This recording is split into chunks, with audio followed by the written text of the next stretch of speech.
So we need to talk about North Korea purely for the fact that, well, really for over the past year, North Korea has amped up its violent rhetoric, continuing to say that the only way that Korea will ever be unified is through invasion and through force. That this is now the path that they are committed to. And Kim Jong-un has been very, very much reiterating that for the past year, even some of the stuff he is doing now recently. Now, we're going to get into why that might be the case. Why is Kim Jong-un doing that through this style? And it is purely because of the situation Kim Jong-un is actually in. He is a leader who currently does not have a male heir. And bear in mind that North Korea is very, very misogynistic, very, very sexist in its attitude when it does come to treating women. Kim Jong-un's only, as far as we are know, oldest child is female, and Kim Jong-un has been very, very insistent that she is the one who will take over after him. And this has made a lot of the different factions within North Korea very, very upset. Because would North Korea actually accept a female supreme leader? I don't think they will. And this is why Kim Jong-un has been having to play more and more and amp up this rhetoric to try and appease the more pro-war side in North Korea so that he can at least keep power. Because it wouldn't surprise me if one day we suddenly went, oh, look, the great leader has passed away in his sleep, and here's his new replacements. That he deemed before he went to go and join his father and great grandfather. That is the threat that he is under, and he is incredibly paranoid about that happening to him. This is why he is amping up once again this violent rhetoric to a point where this is worrying a lot of people, because the violence along the 52 parallel between North and South Korea is escalated dramatically because of this rhetoric and because of the stuff that North Korea have been doing. Recently, they blew up roads that were built as part of the big peace project to sort of reunite North and South Korea. This prompted South Korea to potentially look at maybe returning fire in some way, shape, or form. So there are serious consequences, serious escalatory consequences that could happen along here. And I brought up this before of what would happen, for example, let's say China decides to actually invade Taiwan. Meanwhile, China maybe gives the okay or pushes Kim Jong-un, maybe with the help of Putin as well, to say, hey, now's your chance to go and invade, South Korea while we're also invading Taiwan.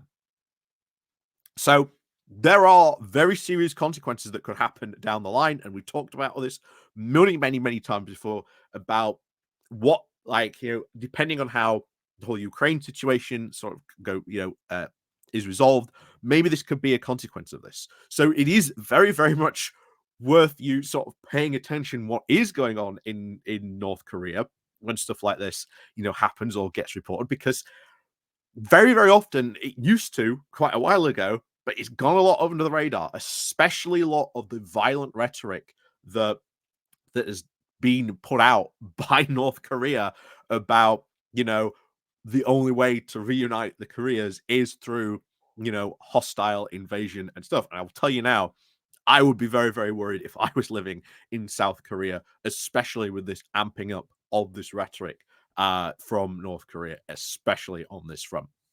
So before we go into some of this new escalatory stuff that North Korea has been doing, please do remember to click on the like, share, and subscribe button. And of course, down below, there are links to my Patreon page, the one foundation link called Buy Me Coffee, where you can buy me coffee, the YouTube thank you button, and of course, as always, there is the Pony Club down below as well. So let's crack on then into this. So North Korea calls South Korea a hostile state, indicating now constitutional change. Now, you might think, why is that new? Why this isn't hasn't that been the state all the time? Aren't these countries still technically at war? Well, yes, that is the case, but through past peace efforts, that was not the case. But now you can see a fundamental change in the way that North Korea is now doing things, that is now, changing this ante, mostly because, as we've said, Kim Jong-un not in a very good position, especially, for his, what he wants to be his potential successor being his oldest daughter. Now, we do not know if he does have any male heirs because things like this in North Korea kept very, very secret and very, very quiet. That could be his only, um, child that maybe he has. We don't know. But the fact that he has, indicated he wants his daughter to succeed him in a country that is very, very misogynistic, would they accept a female supreme leader? I do not think so. This definitely is why, he has been playing up this violent rhetoric to try and get that pro-war side on his side to accept his daughter. Now, will they do that? Who knows? But it is very, very worrying because if this side gets a lot of power that are pro-war, what's to stop them pushing for that to finally, roll the dice, go for the invasion? It would be very, very, worrying, certainly, because this would be an incredibly destructive war, literally in like the first hour or so, especially in South Korea's capital, in Seoul. Millions of people would die almost instantly within the first hour. So the consequences of this of a war kicking off here would be very, very severe indeed, or instantly. So back on into this. So North Korea is obviously designated South Korea's hostile state. Its state media said on Tuesday, now confirming that its National Assembly has now amended the constitution in line with the leaders' now vow to drop unification as a national goal. North Korea's news agency reported that the military had now blasted sections of road and rail links to South Korea on Tuesday as legitimate action against the hostile state as defined by the constitution. So immediately, all this stuff that they have had, this goal of some sort of maybe peaceful unification, which, bear in mind, never really was going to happen. There was never going to be a complete peaceful unification because the Kim family have had power that long. They ain't going to give it up. Certainly not without a fight. But their hopes that by pursuing this peaceful thing, sanctions would get dropped. And some sanctions were dropped, but because of, again, the changing attitude on this, they've really shown that actually, yeah, those sanctions really shouldn't have been dropped. And once again, North Korea, the most sanctioned country in the world. So the 60-meter sections now of road and railway on the north side of the border were now completely blocked as part of the phased complete separation now of its territory from the south. The news agency reported this is now an inevitable and legitimate succession taken now in keeping with the requirement of the DPRK constitution, which clearly defines the ROK is now a hostile state. Their media agency said, using the North's official name, the Democratic People's Republic of Korea, the South Korea's Republic of Korea. The New York City cited a defense ministry spokesperson saying that the country would now take further steps to permanently fortify and close the southern border. But it did not mention any other changes to the constitution that Kim Jong-un had, of course, ordered. So, very worrying indeed that they are doing this. They are blocking off this. But we have seen, bear in mind, one of the reasons why this might be done is over the past year or so, there have been people using those roads, using those routes as a potential escape route to the south. So this may also be part of why they are doing this as well. As we know that Kim Jong-un has now really tightening his grip on here, really sort of clamping down. We also don't know, of course, what happened during COVID in North Korea. The death toll that could have happened in North Korea because of COVID could be astronomical, but because of how North Korea does these types of things and how secret it is, we just do not know. So that could be another reason why that is happening. But, but it's just one of those things of we just don't know because, again, of the nature of North Korea. So satellite imagery released by a company called Black Sky, taken on Wednesday, showed the road leading to the city of Kaesong in the north. In the North torn, now a very large gash in the pavement and surrounding area. South Korea strongly condemned the constitutional change and the characterization now of a hostile state, and was said would not waver in its efforts now towards a peaceful reunification. Its unification ministry, which handles ties with the North, said. And again, it is good that South Korea, even though these things are happening, still trying to say, hey, look, we still would like, peaceful reunification. But as I've said earlier on in this, that ain't going to happen, certainly so long as, the Kim family is around. They ain't going to give up power that easily. Because certainly any type of reunification would require the Kim family to significantly drop a lot of their power and to accept certainly a lot of the democratic norms that the South Koreans have really sort of taken for granted for a number of years now. In January, of course, Kim called for the constitutional amendment now to erase unification as a goal in Lao lines with South Korea, citing Seoul as a source now of concluding with the United States to seek now to the collapse of the communist regime and a clear defining of its territory. North Korea's Supreme People's Assembly met over the 2 days last week, said it now being expected to amend the constitution to officially designate South Korea now as a separate country and a main enemy. So that is, again, very, very worrying that has indeed gone on. The state media has, of course, not reported, of course, on such a move, drawing speculation whether the change to the constitution has, of course, been postponed. North Korea has, of course, previously announced many summaries and amendments after several days of delays, but it was not unusual for just one or even several major changes that had been expected was revealed amongst the passing, of course, most in passing, of the University of North Korea students president, Yang Moo-jin, said.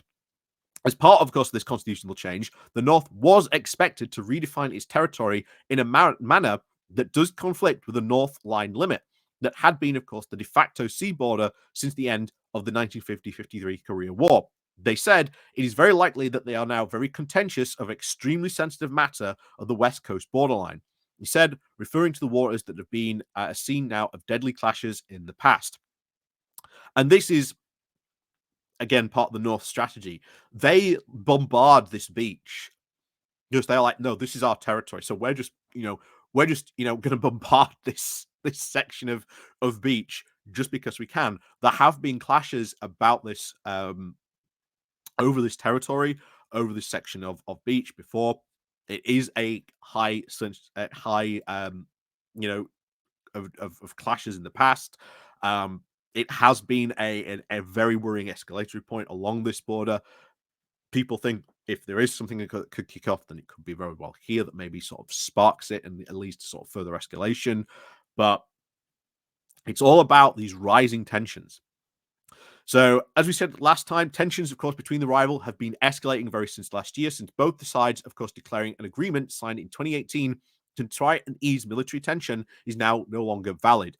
And that, again, great disappointment. Mostly, bear in mind, that was signed actually because of Donald Trump, because they were worried, or at least South Korea was really worried by how Trump was treating North Korea. So they went, well, actually, we're going to have to step in and really step up our peace maneuvers and our peace rhetorics. So that whole agreement that they signed in 2018, mostly because of Trump. And again, Donald Trump was not a positive role model in that signing of that. North Korea had to do that off their own back. That was not because of Trump's pressure or anything he did. It was purely because Trump was seen as a massive escalatory problem along that point. So North Korea actually had to really step up and sign that agreement themselves.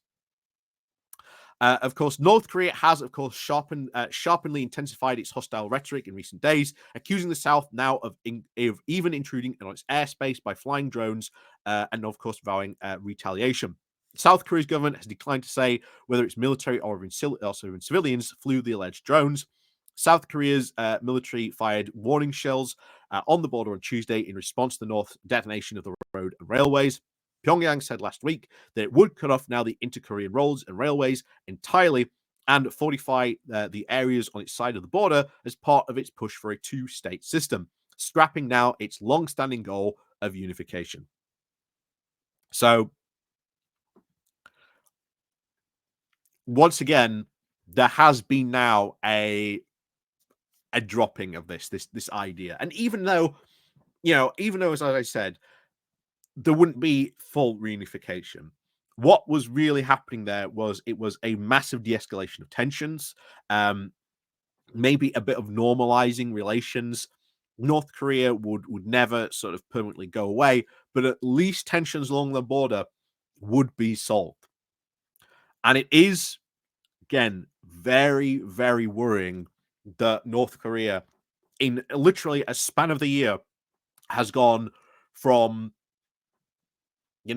maybe we'll think about, peaceful unification. Maybe we'll do things on the proviso that, sanctions and stuff get dropped, which, bear in mind, were a big goal for them to ease at least some sanctions.